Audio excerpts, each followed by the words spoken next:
अवधूत चिंतन श्री गुरुदेव दत्त श्री स्वामी समर्थ महाराज की जय। स्वामी दत्त सेवा या चॅनलवर तुम्हा सर्वांचे खूप खूप स्वागत।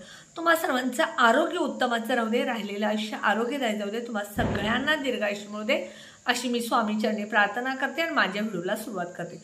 बघा 5 तारखेला आहे कार्तिकी पौर्णिमा म्हणजेच त्रिपुरारी पौर्णिमा।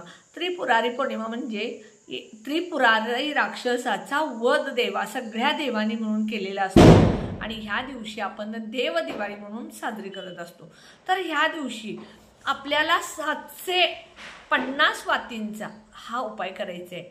असे 3 ठिकाणी 750 750 750 वाती लावायच्या आहेत। ह्या वाती लावल्यामुळे तुम्हाला 1000 पट पुण्य मिळेल। कारण कसं असतं, काहींना काही कारणास्तव संध्याकाळी दीप प्रज्वलन करता येत नाही, दिवा लावता येत नाही संध्याकाळी, किंवा काही जण चुकून राहिलेला असतो। म्हणजे वर्षातून बऱ्याचदा आपण बाहेर गावी जातो किंवा कुठेतरी जातो, सुतक असतं, अडचण असते, विटाळ असतो, त्यामुळे आपण दिवा लावत नाही आणि म्हणून आपल्याला 750 वाती ह्या कार्तिक पौर्णिमेला लावायचं आहे। आता बघा, सगळ्यात पहिला महत्त्वाचं म्हणजे संध्याकाळी 4 तारखेला रात्री 10:50 पौर्णिमा लागणार आहे। त्यामुळे आपल्याला सत्यनारायण जी करायची आहे ती 5 तारखेला करायची। त्या दिवशी संपूर्ण दिवसभर पौर्णिमा आहे।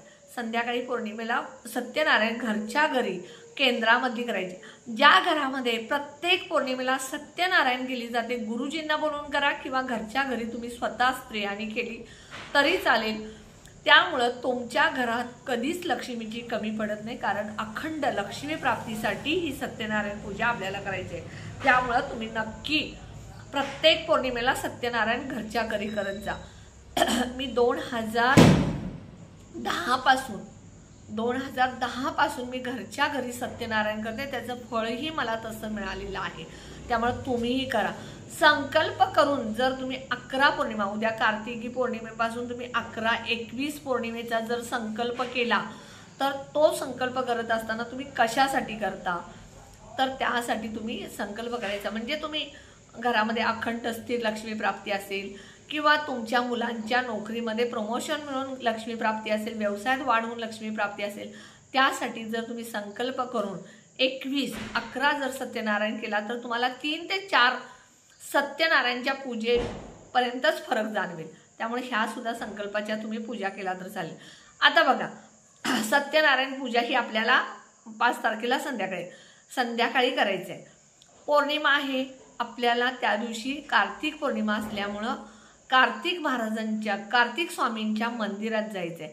कार्तिक स्वामींचं दर्शन आपल्याला वर्षभर कधीच होत नाही, फक्त कार्तिक पौर्णिमेलाच कार्तिक मंदिर उघडलं जातं। त्यामुळं कार्तिक स्वामींचं दर्शन नक्की घ्या। कार्तिक स्वामी म्हणजे गणेशांचे मोठे भाऊ, त्यामुळं कार्तिक मंदिरात जायला तुम्ही अजिबात विसरू नका। ह्या दिवशी काही झालं तर कार्तिक स्वामींचं दर्शन घेतल्यामुळे सुद्धा तुमच्या आयुष्यातल्या ज्या अडचणी, संकट, नकारात्मकता जे आहे ते सगळं दूर होतं। त्यामुळे नक्की कार्तिक स्वामींना दर्शनाला जावा। आता सकाळी लवकर उठायचं, घर साफसफाई करायचं, घरात जी फरशी पुसणार आहे त्या फरशीच्या पाण्यामध्ये तुम्ही गुलाबजल, गंगाजल, हळद, भीमसेन कापूर, लिंबूचे थोडेसे 2-3 थेंब हे सगळं टाकायचं। घर स्वच्छ पुसून घ्यायचं। फरशी, देवघर असेल, तुमच्या खिडक्या असेल, किचन कट्टा असेल, जे असेल ते सगळं स्वच्छ पुसून घ्यायचं। मुख्य दरवाजाचा होमरा पुसायचा, दरवाजाच्या बाहेर तुमचा कट्टा असेल, फरशी असेल ते पुसायचं। तुळशीजवळ सुद्धा तुम्ही स्वच्छ पुसून घ्यायचं आणि त्यानंतर एका भांड्यामध्ये तुम्ही, एका तांब्यामध्ये तुम्ही हळद टाकायची आणि त्या हळदीचा सडा संपूर्ण तुम्ही तुमच्या घराच्या बाहेर, त्यानंतर तुमच्या मुख्य तुळस आहे तिथे टाकायचा हळदीचा पाण्याचा सडा। मुख्य दरवाजाचा होमरा पुसत असताना तुम्ही त्यामध्ये गंगाजल, भीमसेन कापूर आणि हळद टाकून पुसून घ्यायचा। आता बघा, तुम्ही सगळं झाल्यानंतर ज्या वेळेला तुम्ही हळदीचं स्वस्तिक, मुख्य दरवाजाचा जो हुमरा असतो त्या हुमऱ्यावरती दोन्ही बाजूला तुम्हाला हळदीचं स्वस्तिक, ह्या अशा पद्धतीनं तुम्हाला हळदीचं स्वस्तिक काढायचंय। दोन्ही बाजूला 2 दंड, जशी आपण रांगोळी काढतो त्या पद्धतीनं आपण हळदीनं स्वस्तिक काढायचं आणि त्यानंतर तुळशीजवळ सुद्धा तुम्ही हळदीनं स्वस्तिक काढायचं। आता हे झालं त्याचं। त्यानंतर बघा, तुम्ही तुमच्या देवघरात लवकर उठा, तुम्हाला त्या दिवशी लवकर उठायचे, दररोज उशिरा उठत असाल तर चालेल, पण अशा आपल्या हिंदू धर्मामधले काही विविध सण, पौर्णिमा, अमावस्या, दुर्गा अष्टमी असेल त्या दिवशी तुम्ही लवकर पहाटे उठून ह्या सगळ्या जर सेवा केला तर तुमच्या आयुष्यातल्या ज्या अडचणी, दुःख, संकट, जे काय नकारात्मकता असेल, दोष असतील घरातले, हे सगळे निघून जात असतात. म्हणून तुम्हाला ह्या अशा विशिष्ट तिथीला लवकर उठायचं आहे. तुम्ही आंघोळ वगैरे करून हे सगळे करायचे आहेत, फरशी पुसणं, उंबरा पुसणं, तुळशीजवळ. आता सगळ्यात पहिल्यांदा 6 ते 7 या वेळेत तुम्ही सूर्याला जल अर्पण करायचं. मी प्रत्येक व्हिडिओमध्ये सांगते, ज्या वेळेला तुम्ही सूर्याला जल अर्पण करत असता त्यावेळेला तांब्याचाच तांब्या वापरायचा. त्या तांब्यामध्ये तुम्ही जल घ्यायचं तांब्या भरून, त्यामध्ये चिमूटभर हळद, कुंकू, अखंड तांदूळ, एक लाल फूल आणि थोडंसं कच्चं दूध घ्यायचं आणि हे तुम्ही सूर्याला अर्पण करत असताना मंत्र म्हणायचा. कोणता? तर ओम सूर्याय नमः म्हणा, ओम घृणी सूर्याय नमः म्हणा, ओम ह्रीम सूर्याय नमः म्हणा, किंवा ओम मित्राय नमः म्हणा, ओम रवये नमः म्हणा, किंवा ओम खगाय नमः म्हणा, किंवा ओम भास्कराय नमः म्हणा. तुम्हाला जो हे सगळे मंत्र येत नसेल तर ओम श्री सूर्याय नमः म्हणा किंवा श्री सूर्य देवता म्हणा. सगळ्यात सोपं. आपले भाव तिथपर्यंत पोचणं हे महत्त्वाचं असतं. त्यामुळे असं जरी म्हणून सूर्याला जल अर्पण केला तर जो कोणी दररोज सूर्याला जल, सूर्योदयाच्या वेळेला, सूर्य उगवणार 6ला आणि तुम्ही 8, 9, 9:30, 10ला जर सूर्याला जल अर्पण करत असाल तर त्याचा बिलकुल तुम्हाला बेनिफिट, फायदा मिळणार नाही. त्यामुळे 6 ते 7 याच वेळेत जर तुम्ही दररोज कंटिन्यू एखादा संकल्प किंवा इच्छा ठेवून सूर्याला जल अर्पण केला तर त्याचा सुद्धा तुम्हाला नक्की फायदा होणार, तुमची इच्छा पूर्ण होणार. आता त्यानंतर बघा, तुळशीला सुद्धा तुम्हाला ह्या दिवशी जल अर्पण करायचं आहे. त्यामध्ये तुम्ही हळद, चिमूटभर कच्चं दूध आणि हे पाणी घालायचं आणि हे जल तुम्ही तुळशीला अर्पण करायचं. 1-2 अगरबत्ती आणि तुपाचा दिवा लावायला विसरायचं नाहीये. त्यानंतर 11 प्रदक्षिणा काढून ओम नमो भगवते वासुदेवाचा मंत्र म्हणायचा, कारण भगवान विष्णूंना तुळस अतिशय प्रिय आहे. त्यानंतर बघा, तुम्ही हे सगळं झाल्यानंतर तुमच्या देवघरातली जी पूजा आहे ती पूजा तुम्ही करत असताना सगळ्या देवांना कारण देव दिवाळी आहे, त्यामुळे आपण जसं दिवाळीला उटणं लावतो, वासाचं तेल लावतो, तसं आपण सगळ्या देवांना उटणं लावायचं, अत्तर लावायचं, पंचामृत लावायचं, अभ्यंग स्नान घालायचं आणि त्यांची पूजा करायची. पूजा केल्यानंतर प्रत्येक देवाला फुलं अर्पण करायची. खिरीचा किंवा शिऱ्याचा नैवेद्य, मखाण्याच्या खिरीचा नैवेद्य दाखवला तर अतिशय चांगलं.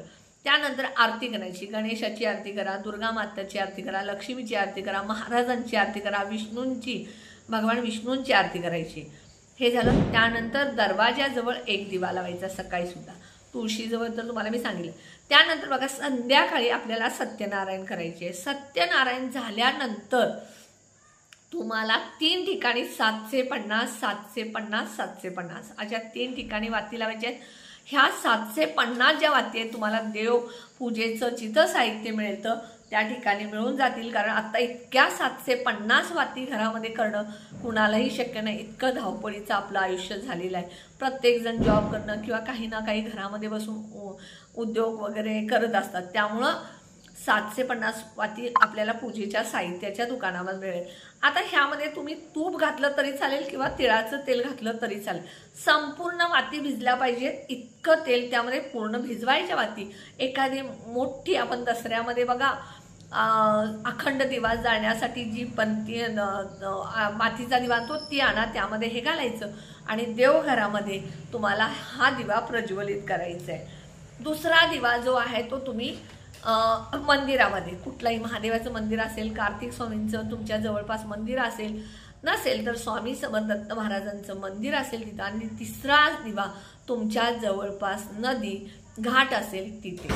ह्या 3 ठिकाणी हे दिवे लावायचे आहेत. त्यानंतर बघा, तुम्ही हे सगळं केल्यानंतर तुमच्या घरामध्ये जे काय दोष असतील, संकट असतील, अडचणी असतील, नकारात्मकता असतील, वास्तू दोष असतील, हे सगळं ह्या दिव्यामुळं निघून जाईल.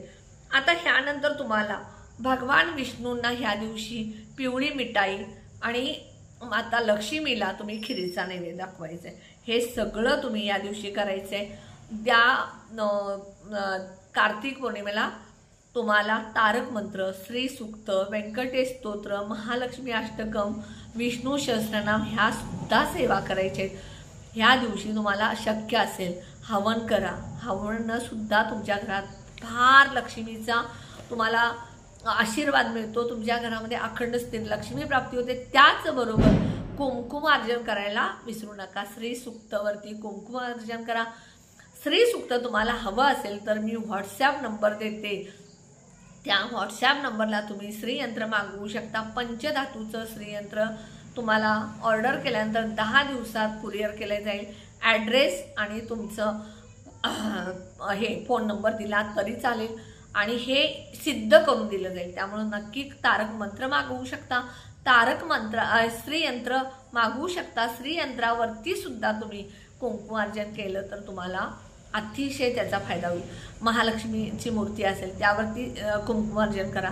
तुळजाभवानीची मातेची मूर्ती टाक असेल त्यावरती कुंकुमार्जन केला तरी चालेल। ह्या सगळ्या सेवा जर कार्तिक पौर्णिमेला केला तर त्याचा फायदा तुम्हाला आयुष्यभरासाठी होईल आणि 1000 पट पुण्य मिळेल। नक्की हा उपाय करा 750 वातीचा। मीही प्रत्येक पौर्णिमेला करते, तुम्हीही प्रत्येक पौर्णिमेला करा। प्रत्येक कार्तिक पौर्णिमेला करते, तुम्ही प्रत्येक कार्तिक पौर्णिमेला हा 750 वातीचा उपाय करा आणि त्याचा फायदा बघा। तुम्ही कसं आहे खूप कष्ट करता पण त्याचा तुम्हाला फायदा होत नाही किंवा आपल्याकडे तेवढा म्हणावा तेवढा पैसा येत नाही, मग आपण कंटाळतो। एवढं कष्ट करतोय आम्ही राबतो पण आम्हाला त्याचा फायदा नाही, आमच्या आयुष्यामध्ये काही चांगल्या गोष्टी घडत नाही, असं वैतागून आपण वाईट मार्गाला लागतो। म्हणून आपण कुठल्याही वाईट मार्गाला न जाता जे कष्ट करतो त्या कष्टाच्या जोडीला आपण हे सगळे उपाय करायचे। कुठलाही जो मी उपाय सांगते तो तुमच्या कष्टाच्या जोडीला, मेहनतीच्या जोडीला हा उपाय। त्यामुळे नक्की उपाय करत जा, तुम्हाला त्याचा फायदा झाल्याशिवाय राहणार नाही। उपाय जे मी सांगते ते केंद्रातले वास्तुशास्त्र ज्योतिषशास्त्रानुसार आहे, त्यामुळे नक्की करा। तुम्हाला जर लक्ष्मी प्राप्तीसाठी, व्यापार वाढीसाठी जर पोटली हवे असेल तर ती मी सिद्ध करून देते। त्यामध्ये साहित्य मी सगळं ओरिजिनल आणि सिद्ध करून प्रत्येक साहित्यावरती मी सिद्ध करत असते। कवड्या असतील, गोमती चक्र असेल, लवंग असेल, दालचीन असेल, चांदीचं स्वस्तिक असेल, त्यानंतर शंख असेल, हे सगळे मी प्रत्येक वस्तूवरती मी वेगळं सिद्ध करते प्रत्येक वस्तू आणि ती मी पोटली बनवून ती नक्की तुम्हाला लक्ष्मी प्राप्तीसाठी, व्यापारासाठी देते। तुम्हाला हवं असेल तर व्हॉट्सॲप नंबर मी देते, त्या व्हॉट्सॲपला SMS करा आणि तुमचा ॲड्रेस द्या। 10 दिवसात तुम्हाला ही पोटली पोचलाई होईल। त्यानंतर बघा तुम्हाला अजून ब्रेसलेट वगैरे हवे असतील तर ते सुद्धा मिळतील। व्हिडिओ कसा वाटला नक्की कमेंटमध्ये सांगा। व्हिडिओला जास्तीत जास्त शेअर करा, लाईक करा, ऑल बटनला क्लिक करा, त्यामुळे माझे छोटे छोटे उपाय सेवा तोडगे करतील। आणि जे कोणी माझा व्हिडिओ नवीन बघत असेल त्यांनी प्लीज माझ्या व्हिडिओला सबस्क्राईब करायला विसरू नका। श्री स्वामी समर्थ।